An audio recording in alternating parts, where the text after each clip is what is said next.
Ready हुन्छ ल है त्यसमा मेरो नि खिच ल यस रेडी पहिला बोल्छु अहिले चाहिँ म रामेछाप जिल्लाको गोकुलडुङ्गा गाउँपालिका र यो मकुण्डा गाउँपालिकाको बिचमा पर्ने यो देउराली डाँडामा छु र यहाँनिर हामी शेर्पा होटल एन्ड लजमा छौँ। यहाँनिर एउटा आन्टी हुनुहुन्छ, उहाँले होटलको बारेमा धेरै कुराहरू भन्नुभयो। त्यो सुन्दाखेरि हामी पनि अचम्मित भयौँ र तपाईँहरू पनि यो सुनेपछि चाहिँ ओहो हो यस्तो नि हुन्छ र भन्ने लाग्छ होला तपाईँहरूलाई। म आन्टीसँग सिधै कुराकानी गर्न चाहन्छु। अनि तपाईँको यो होटलमा के कस्ता सेवा सुविधाहरू रहेका छन्? अब सेवा सुविधा भनेको चाहिँ अब खाने बस्ने होइन। अब त्यति साह्रो मान्छेले यसो हेर्दाखेरि ओहो यो टुरिस्ट होटल त महँगो छ भन्छ, तर खासै महँगो छैन।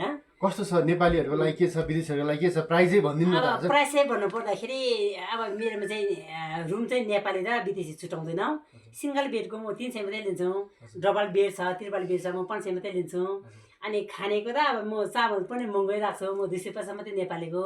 टुरिस्टको लागि अलिकति खानाको थोरै महँगो छ, सादा खानाको सादा बेज खानाको। अब त्यसै चिकनहरू खाना त त्यही सिस्टमले हुन्छ, प्लेट सिस्टमले हुन्छ। अनि अरू त अब यहाँ चाहिँ अब पोटेटो चिप्सहरू अर्ग्यानिक, यहाँको अर्ग्यानिक के छ? अर्ग्यानिक चाहिँ यहाँ चाहिँ हामीले चाहिँ हाइल्यान्ड पोटेटो चिप्स फ्याक्ट्री खोलेको छु उद्योग दर्ता गरेर।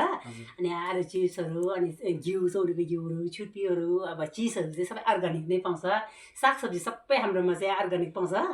हामी काठमाडौँबाट ल्याएको सब्जी किन्दैनौँ, सबै हामी चाहिँ सबै आफूले उत्पादन गरेर यहीँ उत्पादन गरेको खुवाउनुहुन्छ। हजुर, हामी बर्खामा त हामी अहिले चाहिँ अफ सिजन भएर हामी सबै माथि सबै खेतीपाती गर्छौँ, सागसब्जी रोप्छौँ। हामी सिजनको लागि हामी सबै यहीँ तयार पार्छौँ, सबै अर्ग्यानिक नै हुन्छ प्रायः जस्तो। यहाँ चाहिँ सबै कुरा अर्ग्यानिक, खाना बस्न पनि एकदमै सस्तो छ। तपाईँहरू पनि आउन सक्नुहुन्छ। यदि तपाईँहरू यो रामेछाप जिल्लाको स्टोन पार्क यता घुम्दै आउँदै हुनुहुन्छ भने यता देउराली पनि निस्किनु होला। शिवलयबाट 11 किलोमिटर मात्र छ। यहाँको सुन्दर वातावरणसँगै खाना बस्न एकदमै सस्तोमा, एकदम यहाँको टुरिस्ट होटल हो। त्यहाँ भिआइपी छ बस्न भनेको, देख्ने सबै कुरा, तर मूल्य चाहिँ एकदमै कम छ। तपाईँहरू पनि यहाँ आएर भिजिट गर्न सक्नुहुन्छ होइन। यहाँ आएर आन्टी पनि एकदमै मजाको हुनुहुन्छ। यहाँको सर्भिस, यहाँको सेवा सुविधा लिन सक्नुहुन्छ। एकचोटि तपाईँ अवश्य पनि यो बाटो हिँड्नुभयो भने यो होटल चाहिँ पस्नु होला। यहाँको लोकेसनहरू सबै हामी भिडियोमा राखिदिन्छौँ है त। ओके एकचोटि